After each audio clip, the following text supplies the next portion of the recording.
kukusiima olw'ekigambo kyo Father, we ekyennyalero. want to thank you for this word today. Ekigambo kyo bwe bulamu, Your word is life ekigambo kyo ge maanyi. and your word is power. Twagala okubeebaza mwenna abeenyigidde mu kusaba ne mu kusiiba. We want to appreciate you once again, all of you who have Abo participated in prayer abaasobola and okumalako fasting, ennaku 21, those who completed the 21 days, n'abasigazzayo ennaku 3 okumalako ennaku 30. and those who are left with 3 days to complete the 30 days. Abaasiiba n'abataasiiba ffenna twekubireko mu ngalo. All who fasted and those who didn't fast, you can give yourselves a hand clap. Tukube mu ngalo. Clap, please. Tukube mu ngalo kubanga sinze nagaana okusiiba. Clap, even if you Kubira abo are abaasiiba. Clap for those who fasted. Amen. Amen. Okusaba n'okusiiba tugenda kubikola okutuusa lwe tuliva mu nsi eno. We shall continue with prayer and fasting until we depart from this Ako world. kankademu. Let me say it again. Nga tukyali ku nsi kuno tujja kusaba tusiibe paka lwe tulivaako. As long as we are still in this world, we shall pray and fast. Tugenda kusoma bayibuli paka lwe tuliva ku maaso g'ensi. We're going to read the Bible until we leave the face of the earth. Era tugenda kukkiriza Katonda paka lwe tuliva ku maaso g'ensi. And we shall continue to trust God until we leave this Kati earth. waliwo ekirungo kye njagala tugatte ku kusaba, okusiiba, n'okusoma bayibuli n'okukkiriza. There is another ingredient I would like to add on prayer, fasting, and faith. Ekirungo kino singa tetukiteekemu, If we don't add this ingredient, ojja kufaanana ng'ayooza olugoye n'olwanika mu ttaka. you will be like somebody who washes and drops Oba ojja kufaanana on the dust. ng'embizzi gye bamala okunaaza ate n'eddamu ne yeevuluga mu ttaka. Or you will be like a pig after it has been washed, it goes back to the mud. Bwe nange tulina omuntu atweteeze You and I have someone who is waiting on akulemese us. byonna by'obadde osabira, by'obadde osiibira, by'obadde okkiriza. He wants to disappoint you for all things you have prayed and fasted for. Nga n'omulaba oyo takuteeze walala wonna, And that enemy is not ambushing you anywhere else. akuteegedde mu kamwako oba mu lulimi lwo. He's just ambushing you right through your mouth. Twagala okulaba leero amaanyi agali mu kwatula. So today we want to look at the power that's in confession. Olw'okulokola ebiseera tulina eddakiika ntono nnyo katudduke mu Ngero essula 6 olw'okubiri. Let us go to Proverbs chapter 6 verse You 2. are snared by the words of your mouth, you are taken by the words of your mouth. Okwatiddwa ebigambo by'omu kamwako era n'okwatula okwakamwako. Olunyiri luno gye lutandikira bw'osomonya olusooka luli mu kulabula. When you begin this scripture, it begins by warning. Nga lulabula abo abeeyimirira abeewola amabanja. And it warns all those who stand to guard against Buli those, for kinna those omwali who are wano oyinza borrowing. okuba wali ofuuseeko galanti oba noweeyimirira omuntu neyeewola ssente mu saako oba microfinance oba mu banka oba w'omuntu yenna. Probably one day you have ever stood to guarantee for someone who needed money. Singa omuntu alemererwa okusasula ssente ezo, If that person dares fails to pay the bwe money, yamweyimirira gwe gwe basiba, you who stood as surety, you will have to pay. oba ebintu bye bibatwala. Or they will have to come and confiscate your property. Mu kusaba ne mu kusiiba tubadde tulaba ebikwata mu kwewola, okuwola n'ebirala byonna. During prayer and fasting, we looked at borrowing and lending Katonda yali out. agambye abaana ba Isirayiri nti bw'owolanga muganda wo toteekamu magoba. God had told the Israelites that when you lend your brother, do not ask for Ate era profit. yali abagambye nti muganda wo kasita akwewolako ssente ne zimulema okuzza, bw'ayita ebbanga bwe riti muddize ebibye omwaka gwa Jubiri. And he had also told them that if your brother borrows from you but fails to pay after a given period of time, let them go free. Naye bw'atuuka ku lunya olwokubiri lukulu nnyo. But when it comes to verse 2, it's very Eri important. njagadde kulagawa gye byava.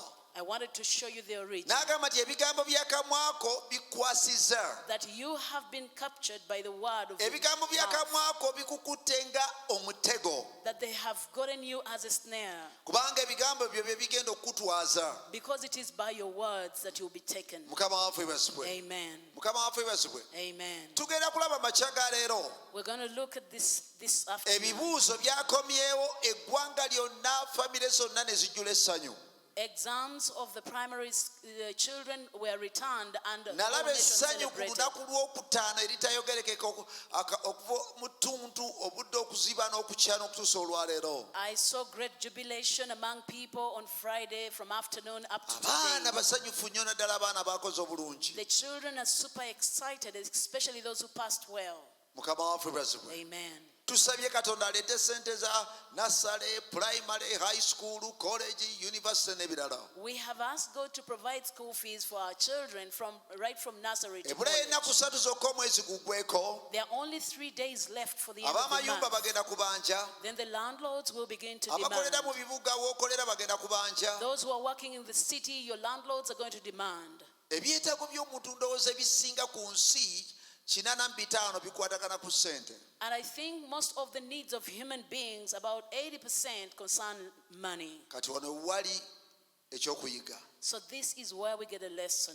Omulaba akuteeze, The enemy is in ambush. wasabye, You prayed, wasiibye, you fasted, wayogedde ennimi, and you spoke in tongues. wasinziza, You worshipped, watendereza, you prayed, buli kyonna wakikoze. and you did just everything. Akutegedde awantu awatono ennyo. But he's waiting for you in just a small Awagenda thing, okusazaamu okusaba kwo n'okusiiba kwo. which will be a consolation for all your prayer and fasting. Akamwa ko It's your mouth. kagenda kukulemesa ogenda maaso. It will fail you from going ahead. Omwana wo obadde omusabira, You've been praying for your child. amaka go obadde ogasabira, You've been praying for your family. emirimu gy'obadde ogisabira. You've been praying for your job. Buli muntu yenna ali ku maaso g'ensi Everybody on the face of the earth. nga newankubadde olwatukunuukiriza biliyoni 8 n'obutundutundu, Though today we are getting to over 8 billion human beings. buli muntu ali ku nsi alina kye yeetaaga okuva eri Katonda. Everybody on the face of the earth is in need of something from Oba God. mugagga Whether they are rich oba mwavu, or poor. waliwo ssente bye zitasobola. There are certain things that money cannot do. Nga ne bw'oba n'obuwumbi ssente ziremererwa. And no matter whether you've got billions of shillings, money can fail. Waliwo ebitasoboka There are certain things that are impossible mu malwaliro. in hospitals. Nga newankubadde olwaleero tekinologi yeeyongeddemu amaanyi, And no matter that today technology is so advanced, waliwo ebitasoboka. there are certain things that are impossible. Ebitasoboka eri abantu, That which is impossible to ebitasoboka man, eri ab'ensimbi, impossible to the wealthy people, ebitasoboka mu magezi gonna, impossible to every kind of intelligence. ng'abisobola ye Katonda omuyiiza w'ebintu byonna. And the only one who can manage that is the God Almighty. Yensonga lwaki twajja mu kusaba ne mu kusiiba. That is why we came into prayer. Yensonga lwaki fasting. twakwata ekigambo kye. That is why we got a hold of His word. Yensonga lwaki twajja ne tumusinza ne tumutendereza. That is why we came and praised and worshipped. Tukoze ekitundu ekisingira ddala obunene. We have done the greatest part. N'ekitundu ekisembayo But the last portion kikulu nnyo. is very important. Tugende mangu mu ngero essula ey'e18. Let us turn to Proverbs chapter 18, Olunyi olwabiri n'olwabirimu. verse 20 and 21. Agamba, a man's stomach shall be satisfied from the fruit of his mouth, from the produce of his lips he shall be filled. Olubuto lw'omuntu lulikuta ebibala ebyakamwa ke, ekyengera eky'omu mimwa gye kiri mumala. Death and life are in the power of the tongue, and those who love it will eat its fruit. Okufa n'obulamu biba mu buyinza bw'olulimi, n'abo abalwagala balirya ebibala byalwo. Mu kamwa ko ne mu kamwa kange In your mouth and in my mouth, mulimu ebintu bibiri byokka. there are only two things. Mulimu obulamu, There is life, mulimu okufa. but also death. Mulimu obugagga, There is wealth mulimu obwavu. and poverty. Mulimu okuwangula There is overcoming oba okuwangulwa. of being overcome. Buli kyoyagala kyonna wansi w'enjuba Whatever that you need under the sun kiri mu mutima gwo, is in your heart kiri mu kamwa ko. and is in your mouth. Ekijjula omutima Whatever fills the heart akamwa ke kyatula. is what the tongue or mouth Dawudi yagamba mu confesses. Zabbuli 19:11 nti nteresa ekigambo kyo mu mutima gwange ne okwonoona. David said in Psalms 119 verse 11 that I have kept your word in my heart that I may not sin Mu against you. tterekero ly'omutima gwo eriyo ki? In the secret place of your heart, what's there? Omuntu yenna osobola okumutegeera ne bw'aba afaanana atya You can understand anybody no matter how they look like. kasita atandika okwogera. The moment they begin to Abantu speak. bonna babategeerera ku bigambo ebiboogera. All people are understood by the words they Oba speak, alina amagezi whether they are intelligent oba talina magezi. or they are not. Ebigambo by'akamwa ko bye bikwasa. It's the word of your mouth that can get you caught. Abazinza ku misango buli lwogenda ku poliisi bakuggyako statement. For those who have ever committed crime, every time you're taken to police, a statement is written. Yo poliisi bakugamba komawo enaku z'omwezi bwe ziti weeripotinge. Then the police will tell you, come back on such a date Naye and buli report. lw'ogenda bakuggyako statement. But every day you go there, they write another statement. Bakuggyako statement. They write another statement. Ekiseera kituuka Then a moment ne comes. bagamba kati ogenda mu kkooti. Then they say, now you're going to court. Ebigambo by'obadde oyogera ennaku zonna The words that you have been speaking over and biyinza over okukusingisa omusango oba okuwanguza omusango. can get you convicted or be freed. Mukama waffe bazibwe. Amen. Mu nseeno ey'omubiri ebigambo birina amaanyi mangi. In this human life, words mean a lot. Ebigambo biyinza okukubuzaako w'otuula oba w'obeera. Words can make you fail to find where to stay. Oyinza okubulwa emirimu mu nsi olw'ebigambo by'akamwako. You can fail to find a job just because of your words Abantu of your bayinza mouth. okukwesalako ne bakwekutulako olw'ebigambo by'akamwako. People can depart from you and keep you at a distance because of your mouth. Mukama waffe bazibwe. Amen. Obulamu n'okufa biri mu kamwa wako. Life and death lie in your mouth. Mukama waffe bazibwe. Amen. Kati omulabe akweteeze. So the enemy is waiting in ambush. Kiki ky'ogenda okwogera? What are you going to say?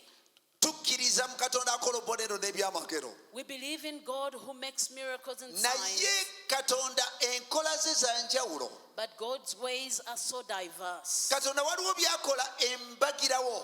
There are certain things that he does immediately. Embagirawo. Immediately, Katonda nga yakikoze dda. he does something. Naye okusoomooza kujja.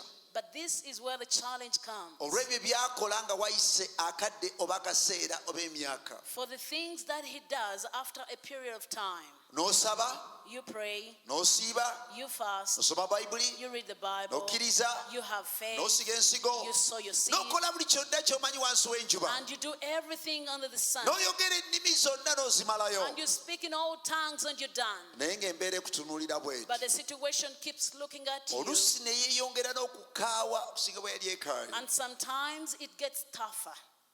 Ki ky'okola? What do you do? Mukama waffe bazibwe. Praise be to God. Katonda atubuulira amaanyi agali mu kamwa. God is telling us the power that Zabuli is of the tongue. ngero 13:3. Proverbs 13:3. Ngero 13:3. Agamba, he who guards his mouth preserves his life, but he who opens wide his lips shall have destruction. Akuuma akamwa ke anyweza obulamu bwe, naye ayasamya ennyo akamwa ke aliba n'okuzikirira. Tewaliwo muntu yenna ku nsi alina obuyinza ku kamwako. There isn't anybody under the sun who has power over your mouth. Gwe nange gwe olina obuyinza ku kamwako. It's you and I who have authority over your tongue. Bw'okakuuma n'okakozesa Once you guard it and preserve it, kagenda kuleetera obulamu. it will bring life to you. Naye bw'okakozesa obubi oba mu bukyamu But if you use wrongly your mouth or kagenda bad way, kuzikiriza. it will cause you destruction. Bayibuli si bweyogedde? Isn't it what the Bible Osobola says? okuzikiriza obulamu bwo. You can destroy your own life. Osobola okuzikiriza obufumbo bwo. You can destroy your own marriage. Osobola okuzikiriza abaana bo. You can destroy your own Osobola children. okuzikiriza mukyala wo. You can destroy your own wife. Osobola okuzikiriza omwami wo. You can destroy your own Osobola husband. okuzikiriza emirimu gyo. You can destroy your workplace Ng'okozesa ekyokulwanyisa kye bayita akamwa. by using this weapon called the tongue. Naye ate osobola okuleeta obulamu But you can also bring life ng'okozesa akamwa ko. by using your mouth. Zabuli 10:43. Psalms 100. Set a 41. guard, O Lord, over my mouth. Keep watch over the door of my lips.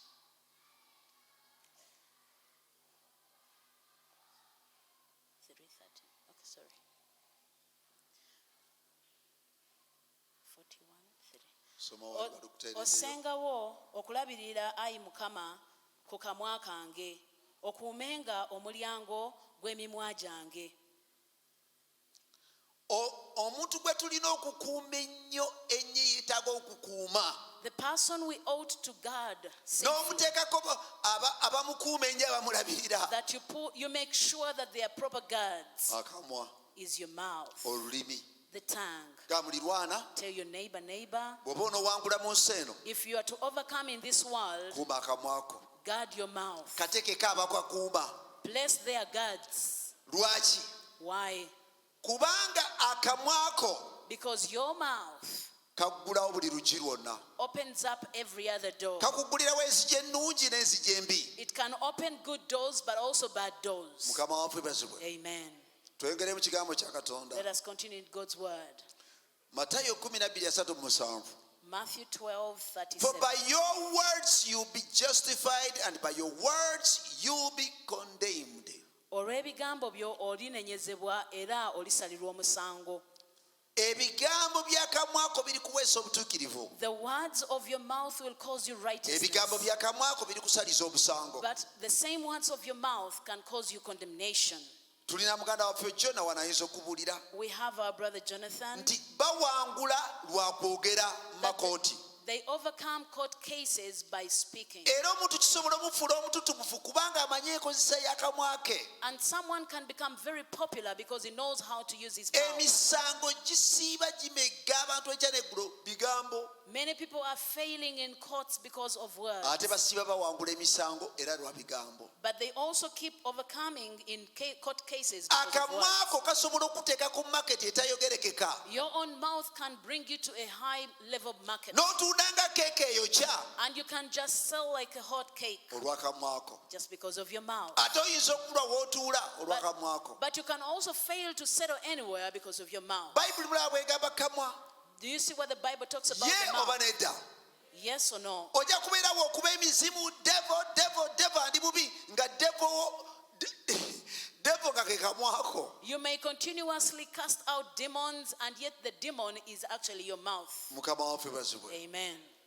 Katulabe ekyokulabirako kubanga ebyandikwa bingi. Let us get an example here. Kino mukimanyi bulungi mu kisomo ekya n'eggulo Peetero ekisooka 3:10. You often read 1 Peter. Katukigatteko kubanga dakika nnina ntono n'atera okumala. I have a few. Peetero ekisooka 3:10. 1 Peter 3:10. Agamba, he who would love life and see good days, let him refrain his tongue from evil and his lips speaking deceit. Kubanga ayagala okwegomba obulamu n'okulaba ennaku ennungi yeziyizenga olulimi lwe mu bubi n'emimwa gye giremenga okwogera obukuusa. Bane waliwo ayagala obulamu obulungi ku nsi. Do you want good life? Ffenna tubwagala. Do we all love it? Bayibuli egambye nti oyo ayagala obulamu obulungi mu nsi abeere bulungi. The Bible has said that he who would love good life should be Aziyizenga olulimi lwe obutoogera bubi and should refrain his tongue from evil n'obutoogera bukuusa. and his lips from speaking Teri ku deceit. nsi yonna ayagala muntu alimba. Nobody in the face of the world loves people who tell lies. Waliwo amwagala?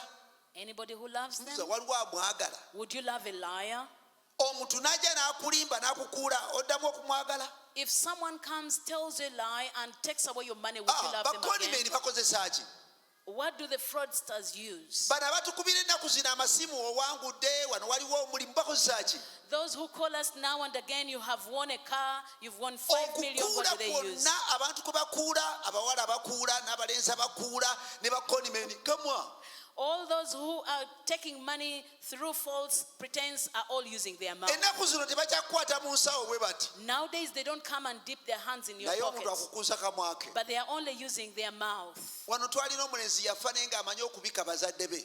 We had a young man here some time back. He knew how to claim that the parents had died. Twakolanga naye We used to work with him, naye nga ye buli kaseera ajjudde ebinuubula ajjudde omusaayi. but every time he had scars and blood on his body. Mbadde mu kibira ababbi bankuba I was in the forest and I was hit by naye nga thieves. tebamukubangangako ye yeekubyekubye. But nobody had beaten him, he would beat himself. Bamuyitanga Ssemanda n'atubba okumala ekiseera. This young man stole from us for a long time. Buli muntu amanyiyo bakonimeni abakozesa buli kakodyo konna. All of you know some con men and fraudsters who have used words. Oyagala obulamu? Do you want life? Oyagala okuwangaala? Do you want to live long? Oyagala essanyu? Do you want joy? Kozesa bulungi akamwako. Use your mouth rightly. Akamwako kabeere nga koogera amazima.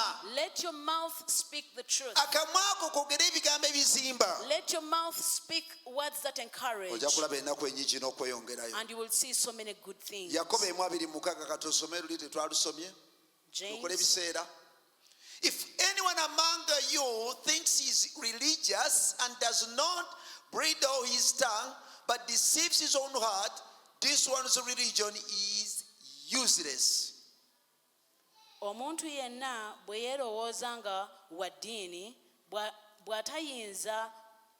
bw'ataziyiza lulimi lwe naye nga yeerimba omutima gwe, eddiini y'oyo teriiko kyegasa. Abantu bava kujja okugamba nti gundi oyo mugamba agenda eri mulokole ki oyo. How can people come to the extent of saying, what kind of born again is that one? Akamwa kayinza okutunda, akamwa kayinza okuyiwayo. Your mouth can either uplift you or your mouth can let you down. Akamwa kayinza okulokola.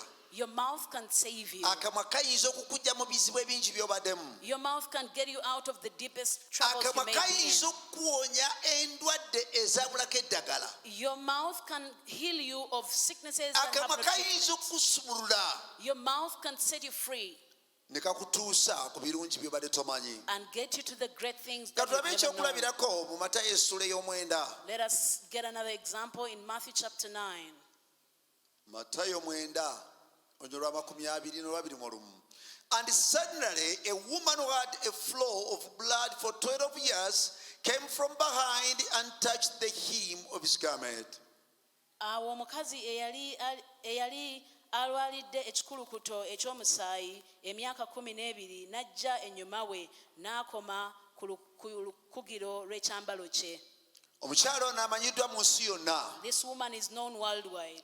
Eri buli mukristaayo teri atamanyi mukyala ono. To all believers, everybody knows this woman. Amannya ge tegamanyiddwa, Her names are not naye mentioned, yali mukyala but she was a lady eyatunda buli bintu bye byonna ku maaso g'ensi. who had sold all her possessions on the face of the earth. Obulwadde bwavuwaza. Sickness can cause poverty.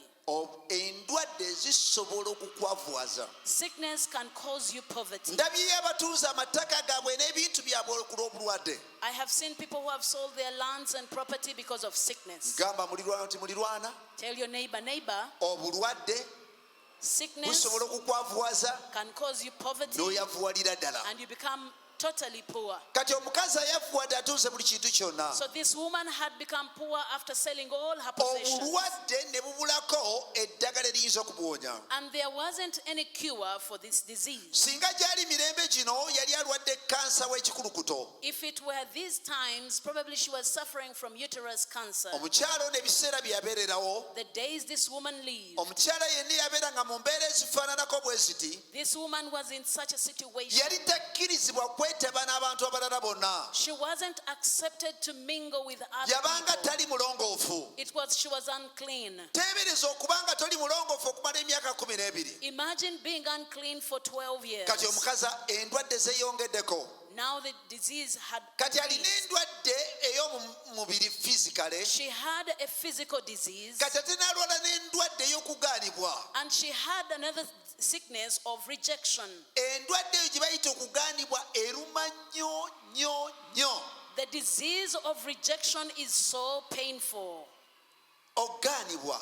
Rejection. Family yo n'ekugaana. Your family rejects Ekkanisa you. n'ekugaana. The church rejects Ekwano kyo you. n'ekikugaana. Everywhere your Ensi community yonna rejects you. n'ekugaana. The entire world rejects Obwo you. obulwadde buluma nnyo. That is a very painful disease. Businga ekirwadde kyonna ku maaso g'ensi. It is just beyond any other disease. Waliwo abantu abalina ekyo ekirwadde ky'okugaanibwa. There are people who are suffering from Buli rejection. w'alaga agaanibwa. They are just rejected everywhere they go. Baba benjeera bwenjezi mu nsi. You find them moving up and down in the whole Tebaba na world. mirembe. They never have peace. Tebaba na ssanyu. They never have joy. Baba bajjudde ennaku. They are ever in sorrow Kubanga baagaanibwa. because they were rejected. Mukama waffe bazibwe. Amen. Mwavu, Poor, mulwadde, sick, yagaanibwa. rejected. Mukama waffe bazibwe. Amen. Omukyala omulaba embeera gy'alimu. Do you see the situation the woman was in? Teriiko ddagala, With no medication, teriiko amusembeza. nobody to take her in. Buli muntu yenna amuboola. Everybody was separating from her. Njagala olabe ekifaananyi omukyala ono kye yalimu. I want you to image the situation the woman was Lunaku in. lwali lumu bwe luti. Just then one day, N'awulira nti waliwo omusajja gwe bayita Yesu. she heard that there is a man called Jesus. Abazibe balaba, The blind see, bakasiru boogera, the deaf speak, abafu bazuukira. the dead arise. Omukazi naga naye Then this woman said, nandibadde ŋŋenda kyali well, I would have gone to him, naye siri mulongoofu. but I'm unclean. teri ajja kumpa kyanya. Nobody will give me space. Mukama waffe bwazibwe. Amen. Kino omukazi kye yakola kiikino. This is what the woman did. Ekyamujja mu mbeera gye yali amazemu ebbanga ddene. What got her out of the situation she had been in for long. Olunyi lwabirimu olumu lukulu nnyo nnyo nnyo. Verses 21 is very important. For she said to herself, Kubanga yayogera mu mwoyo gwe. if I only may touch his garment, Nti bwe naakoma obukomi ku I kyambalo shall be well. kye, naawona. Mpuliriza. Listen to me. Omukyala ekintu kye yasooka okukola, What this woman, the first thing the woman did, yayogera eri omutima gwe eri ebirowoozo bye eri amagezi ge. she spoke to her own heart, her mind, and her understanding. Okuwonyezebwa kulina kutandikira munda mu gwe. Healing is supposed to originate from inside Kutandikira mu you. mutima gwo. It begins in your heart. Kutandikira mu birowoozo byo. It begins in your mind. Kutandika naawe. It begins with you yourself. Omukyala ne yeetandikako okwegamba okweyatulako. This woman began by speaking to herself and confessing to herself. Gamba mulirwana, Tell your neighbor, neighbor, mulirwana. neighbor. Tandika okweyatulako obulungi. Begin to confess rightly Tandika about yourself. okweyatulako okuwangula. Begin proclaiming victory. Tandika okweyatulako okugenda maaso. Begin proclaiming progress. Omukyala ono n'atandika okwatula eri omubiri gwe. Then this woman began to declare her own N'atandika body. okwatula okuwonyesebwa. She began to confess healing. Nti mubiri gwange singa naamala n'enkwata ku musajja ono gwe bayita Yesu, That my body, if I dare go and touch this mubiri man gwange called omaze Jesus, okuwona. my body you will be well. Mukama waffe bazibwe. Amen. Gano ge maanyi agasumulula omukyala okwatula eri omutima gwe eri ebirowoozo bye eri omubiri gwe. This is the power that delivered this woman, having confessed to her own body, her mind, and her Ekyo kye yayatula yakiteeka mu nkola. and what she confessed, she put it in action. Okukkiriza kw'omuntu tukutegeera kutya? How do we know somebody's faith? Tetulinaawo kapima miizaani ya kukkiriza. We do not have a measure for Naye faith, okukkiriza kw'abantu tukutegeerera ku njatula gye baatula. but we only understand people's faith by the Obanga way they oyatula confess. kulemererwa, If you confess failure, ekyo ky'ojja okufuna. definitely you will have it. Bw'oba oyatula kuwangula, If you confess ekyo victory, ky'ojja okufuna. so you will have victory. Omukazi n'agamba n'ayitawa. So this woman asked herself, where will I Kubanga pass? abantu abaali ku Yesu baali bamunyigirizaga bangi. Because the people who are close to Jesus were pressing hard Bw'osoma on mu him. Luka eri essula 8 ne mu Mako, When you read in Luke and Mark, Yesu abuuza abayigirizwa be nti ani ankutteko? Jesus asked his disciples, who has touched me? Abayigirizwa ne bagamba naye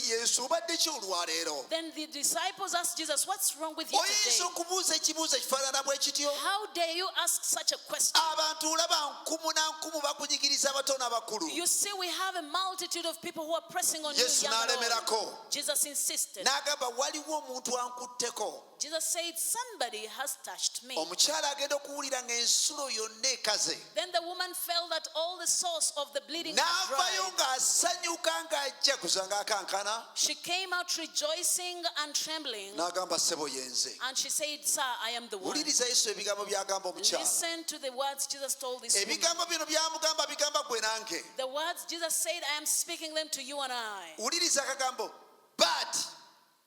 Tinaye. Buli lw'osanga akagambo ako ka but mu Bayibuli kasazaamu ebirala byonna. Every time you come across the word but in the Bible, it means it But cancels Jesus everything else. turned around. Naye Yesu n'akyuka. And when he saw her, he said, be of good cheer, daughter. Your faith has made you well. And the woman was made well from that hour. Yesu bwe yamala okukyuka n'amulaba n'amugamba nti mwana wange guma omwoyo okukkiriza kwo kukuwonyezza. Omukazi n'awona okuva mu kiseera ekyo. Okukkiriza kwali kwani? Whose faith was it? Kwali kwa Yesu? Was it of Jesus? Kwali kwa batume? Was it for the apostles? Kwali kwa kibiina? Was it for the congregation? Kwali kwa basumba? Was it for the pastors? Kwali kwa bannabbi? Was it for the prophets? Kwali ba evangelisiti ab'amaanyi? Was it for the powerful evangelists? Kwali kwani? Whose faith was it? mwana mulokole mpuliriza, You born again, listen to me. tukkiririza nnyo mu balala We often believe in other people, naye emirundi mingi tetwekkiririzaamu but quite often we don't believe in nti bwe ourselves. naasaba n'ensiiba n'enzikiriza katonda nanga n'ampulira. That if I pray and fast and ask God, God will hear Kyangu me. nnyo okukkiririza mu musumba wo, It's very easy to believe in your kyangu nnyo pastor. okukkiririza mu nabbi, It's very easy to believe in kyangu nnyo the prophet. okukkiririza mu mutume, It is easy to believe kyangu in nnyo the okukkiriza mu apostle. musajja wa katonda mukazi wa It katonda. is easy to believe in a man of God or woman of Naye God. emirundi egisinga abantu abasinga tetukkiriza nti bwe nakkiriza kineekola. But quite often it is hard for us to believe that when I believe myself, things will work out. Yesu n'amugamba omukyala, So Jesus said, woman, okukkiriza kwo your faith kukuwonyeza. has made you well. Yesu yategeera atya nti omukazi abadde n'okukkiriza? How did Jesus know that this woman had faith? Yatwala ekikolwa ekitali kya bulijjo. She took an extraordinary Abantu act. bangi abakwata ku lukugero lwa Yesu, So many people had touched the clock of abantu bangi Jesus. abali bamunyigiriza, Many people were pressing on him, naye baavaawo ng'okusima ebbumba. but they went away empty-handed. Naye omukazi agenda omukwatako But when this woman touched him, nga okuwonyezebwa yakwatudde dda, she had already confessed healing. ekyamagero kye yakitudde dda. She had already taken on her Kuno kwali miracle. kusindika munya mu ssubi. This was just the final bullet. Omukazi ono abuliddwako mu nsi yonna, This woman has been talked about in the whole n'agamba nti world. okukkiriza kukuwonyeza. And Jesus said, your faith has set you free. Okukkiriza kwo kukuwonyeza. Your faith has made you well. Abooluganda, kiki ekyakuleeta mu maaso ga Mukama? What brought you before the Lord? Wawandiika prayer request zo, You wrote down your prayer waleeta requests. ebyetaago byo, You brought your needs before the wayingira mu Lord. kusaba ne mu You kusiiba, got into prayer and fasting. wayingira mu kwogera mu nnimi, You got into speaking in wayingira mu tongues. kusinza ne mu kutendereza. You got into praise and worship. Kati omulaba akweteeza awantu wamu wokka. Now the devil is ambushing you in only one thing. Kuwulira kiki ky'ogenda okwogera okuva mu kamwa ko. To listen to what you're going to say from your mouth. Olw'obudde katufundikire ne Makko essula 11. Because of time, we shall wind up with Mark Katukoseeyo chapter eddakiika 11. 5 era tuzirekereyo Bishop. We shall use some 5 minutes. Mukama waffe weebazibwe. Amen. Makko 11 olw'ekkumi n'ebbiri, 13 14. Now the next day when they had come out from Bethany, he was hungry. Awo bwe bwakyenkya bwe baali bavudde mu Besaniya n'alumwa enjala.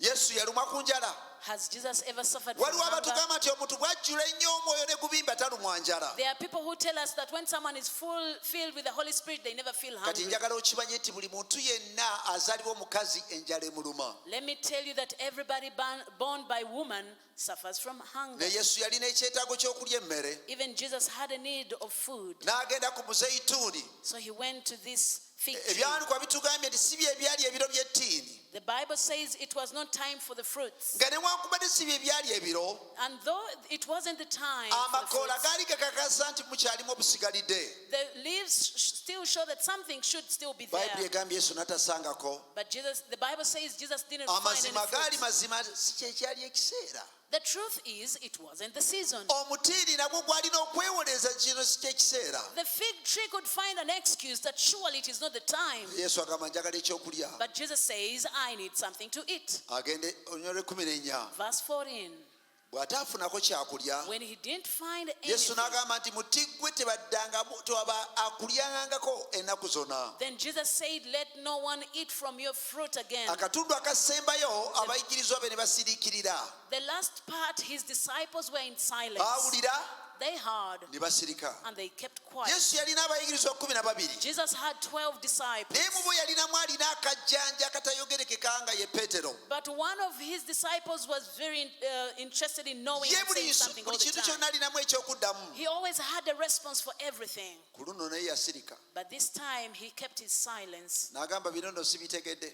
He said, I didn't understand Ne this. basirikira ddala. They all kept mum. Amakulu Meaning, baagamba nti Yesu by'okola tubitegedde leero. Jesus, what you're doing today, we just haven't Naawe understood. omuntu alina amagezi okitegeera nti eno si ssaawa ya miyembe.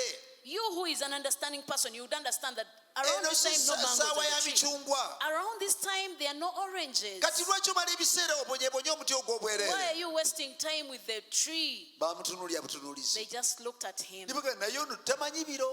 They were like asking, doesn't he know the season? Tugende ku lwa 20. Verses 20. Tulokole ebiseera tusigaze eddakiika emu. We are left with a minute. Now in the morning as they passed by, they saw the fig tree dried up from the roots. Awo bwe bwakya enkya bwe baali nga bayita ne balaba omutiini nga guvudde ku kikolo okukala. And Peter remembering said to him, Rabbi, look, the fig tree which you cursed has withered away. Peetero bwe yajjukira n'amugamba nti, Labbi, laba omutiini gwe wakolimira gukaze. Simba wakati.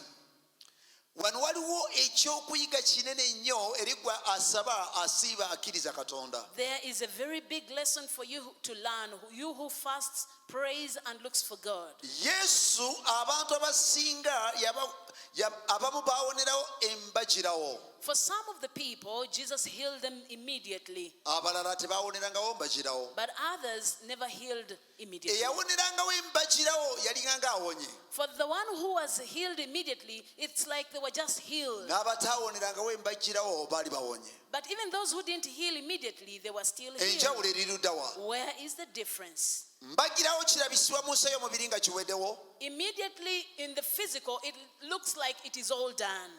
Naba n'abalala mu nsi ey'omwoyo kyalinganga kimaze okwekola naye nga mu nsi ey'omubiri tekinnalabisibwa. For others in the spirit world, it looks like it was done, but in the physical, it wasn't yet done. Kati nga wayiseewo essaawa 24. Now, after 24 hours, abayigirizwa bakomawo enkeera. the disciples came the following day. Bagenda okutunuulira omuti nga mukalu bwe kalu guvaamu n'empumbu. When they looked at this fig tree, it was completely dry. Era omukalukalu tajja buseera ye Peetero kati Yesu. This shrewd man comes and says, Jesus, Bwakaze. hey, it is already dry. Bwakoze ki? It is dry. Omanyi waliwo abakalukalu nga bo tebajja buseera. There are those people who never keep at the back. Akagambo jjukira nti sasaka akagambo najjukira. You can underline that word that he remembered. Kitegeeza wali Yesu bwe yayogera teyabiteekako omutima, yabivaako, yabyerabira. It means that when Jesus had just spoken, he didn't put his attention to it and probably had forgotten everything. Waliwo ebintu by'osabidde mu kusaba ne mu kusiiba n'obivaako. There are certain things that you have prayed for during the time of prayer and Nokati fasting and you drop them. ebyo nsabye, nsiibye, ebyo byonna bivaako. And then you come to a conclusion that I have prayed, I've fasted for such things. N'okwerabira I've given up. weerabira dda. And probably you have already forgotten about them. Oliba oli awo ogenda okulaba ng'omuti gukaze. But one day you will see the tree dry. N'olyoka ojjukira nti waliwo lwe wasaba n'osiiba. Then you remember, oh yeah, there is a time I ever prayed and fasted. Bwe kyotaamanya What nti you ku didn't lunaku know. olwo Katonda yawulira yaddamu. What you just didn't know, that on that very day the Lord heard and answered. Mukama waffe bw'asibwe. Amen. Olw'abiri 22. Yesu abagamba atya? What does Jesus tell them? Yesu n'abagamba mubeere n'okukkiriza mu Katonda. And Jesus told them, have faith in God. Ensifu n'endala zigamba mubeere n'okukkiriza nga okwa Katonda. And in other translations they say, have faith like that of God. Katonda naye alina okukkiriza. Does God also have faith? Katonda akkiriza nti bw'ayogera ekintu kyonna kiba. God believes that when he says anything, it comes to Katonda pass. bw'alaba ekizikiza akiyita obutangaavu. When God sees darkness, he calls it light. Okukkiriza kuyita ebitaliiwo ne bibeerawo. Faith calls which cannot be seen to be visible. Kati Yesu abagamba And so Jesus told them nti olunaku lwajjo bwe nagambye omuti kala gwakaliddewo. that yesterday when I told this fig tree to dry, after Era it nagenze dried, okuvaawo ng'omuti bukalu bwe kalukalu. by the time I left that spot, it was Yesu actually yali alaba dry. omuti ogukaze Jesus was seeing a dry tree oguvaamu empumbu that already had dust. naye nga bano balaba malagala. But these ones were still seeing the leaves. Oyinza okubako ekintu ky'obadde osabira okumala ebbanga ddene Maybe you have prayed for something for a naye long nga mu time. nsi ey'omubiri kiringanga bwe kiri In the physical world, you see like it is still in its way. era nga tewaliwo kabonero konna akalaga nti Katonda azzeemu. And there is no sign that shows that God has answered. Okukkiriza kugamba nti kyawedde dda, But faith says it is already done. kyamaze dda okwekola. It has worked out. Wadde tokiraba mu nsi eno ey'omubiri But though we see it in the carnal naye mu world, nsi ey'omwoyo kyaggwa dda kyawedde. but in the spiritual world, it is all Tutegeera done. tutya olw'abirimu How do we know that in verse bwe tugenda 23, okumalira bira That's where we tulibyongerako shall wind oluvannyuma. Yesu n'abagamba atya? Jesus told them, Abagamba, for assuredly I say to you, Whoever says to this mountain, be removed and be cast into the sea, and does not doubt in his heart, but believes that those things he says will be done, he will have whatever he says. Mazima bagamba nti buli aligamba olusozi luno nti sigulibwa osuulibwe mu nnyanja nga tabuusabuusa mu mutima gwe naye nga kkiriza nga kyayogedde kirikolebwa kirimuweebwa. Olunyiri luno baganda baffe emyaka mingi egiyise mu Egypt abantu bagendayo kola tourism. Many years ago, our brethren often go to Egypt for tours. Eri abakristaayo bali mu kiseera ekyali kizibu. To the Christians who were going through a tough time. Ne babateeka ku testi ey'amaanyi. And they were on a tough test. Ne bayingira mu kusaba ne mu kusiba ennaku zaali 3. They got into prayer and fasting for 3 days. Omusumba bwe n'abagamba tugambe olusozi luno luveewo nga Yesu bwe yagamba lugende. And their pastor told them, let us tell this mountain to move from this place. Ne bagenda ku lusozi olwaliwo ne boogera. So they went to the mountain that was before them Ne and they bakkiriza spoke. nti luvuddewo. They believed that it had been moved. Bagenda okudda enkeera nga mpuku n'okutuusa olwaleero. By the time they went back the following day, it was a cave just up Buli until muntu this day. yenna alina olusozi mu maaso ge. Everybody has got a mountain before them. Ekigenda okugyawo olusozi si kusaba si kusiiba. What is going to remove your mountain is not just prayer and fasting. Wasabye wasiibye kyawedde. You prayed and fasted, it is well done. Ekigenda okulusiguukulula. But what will have it away? Buludooza esigaddeyo The greatest bulldozer that's remaining okwatula akwo. is your confession. Okwatula akwo. Your confession. Agambye bw'onooyogera nga tobuusabuusa ova ku ntobo y'omutima gwo. He says, if you speak without any doubt from your heart Nti olusozi lugenze. that the mountain has been moved, Era ojasanga lugenze. surely you will find it moved. Okubuusabuusa kujja ddi? When does doubt set in? Kwe kusaba, Is when you pray n'osiiba, and you fast n'okkiriza, and you believe. naye nga mu nsi y'omubiri tewaliwo kakyuseeko. But in the physical world, nothing has changed. Embeera nga yeeyongera okukaluba okusinga bwe yali ekalubye. When the situation is getting harder than ever before. Kati okukkiriza kugamba So faith says nti bwe nsaba, that when I pray ne nsiiba, and I fast ne nzikiriza, and I believe, nina okwatula obuwanguzi I've bwange. got to confess my Nti victory, Katonda awulidde, that God has heard, Katonda azzeemu, God has answered, Katonda abikoze and God has done it, era akola. and He's still Tulina working. oluyimba lwe tuyimba nti Katonda akola nate. We have a song that goes that God is working again. Mukwano gwange yaŋŋamba emyaka mingi nga tuyita mu kiseera ekizibu. A friend of mine told me many years when we're going through a hard N'agamba nti time, yakozesa ekigambo kya luzungu, God is working behind the scene.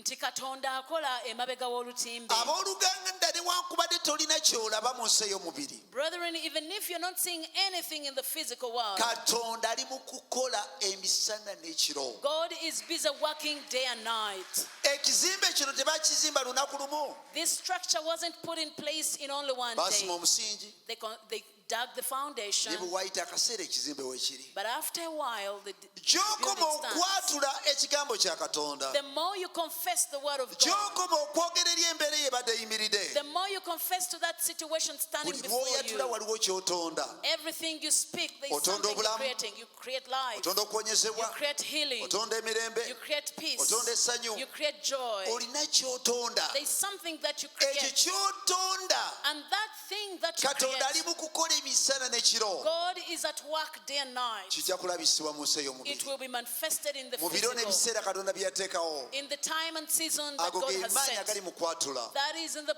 power of Kyavudde confession. amaliriza ng'agamba nti That is why he winds up by saying, he will have whatever he says. nti ajja kuba n'ekyo kyonna ky'ayogera. Ebintu bitandikira mu nsi ey'omwoyo. Everything begins in the spiritual world. Twogedde emyaka n'emyaka n'emyaka n'emyaka. We have spoken year after year. Obwengula bugamba ki? What does the heavens say? Eggulu ligamba ki? What does the heavens Katonda say? agamba ki? What does God say? Katonda ky'agamba ky'oba oyogera. You ought to go with what God Si says, embeera yo ky'eyogera. not what your situation is saying. Embeera zoogera emisana n'ekiro. Situations speak day and night. Ebirwadde byogera emisana n'ekiro. Diseases speak day and night. Ebyenfuna byogera emisana n'ekiro. Finances speak day and Bwe night. tuneemanyiiza okwogera olulimi lwa Katonda, But when we accustom ourselves to twogera speaking nga the godly bw'ayogera, word, and we speak the way God buli speaks, kintu kigenda kubeera kyangu. everything will become easy. School fees zijja kubaawo. School fees will be Abaana bajja available. kusoma. Our children will Abaana study. bajja kufuna emirimu. Children will get Amaka jobs. gajja kutereera. The families will be Buli kintu okay. kyonna ky'olabanga ng'ekikalubo. Everything that you see that is Wagenda tough kuyita now, akaseera ng'olaba kyangu. a time will pass and you'll see Yimirira things ku magulu easy. go.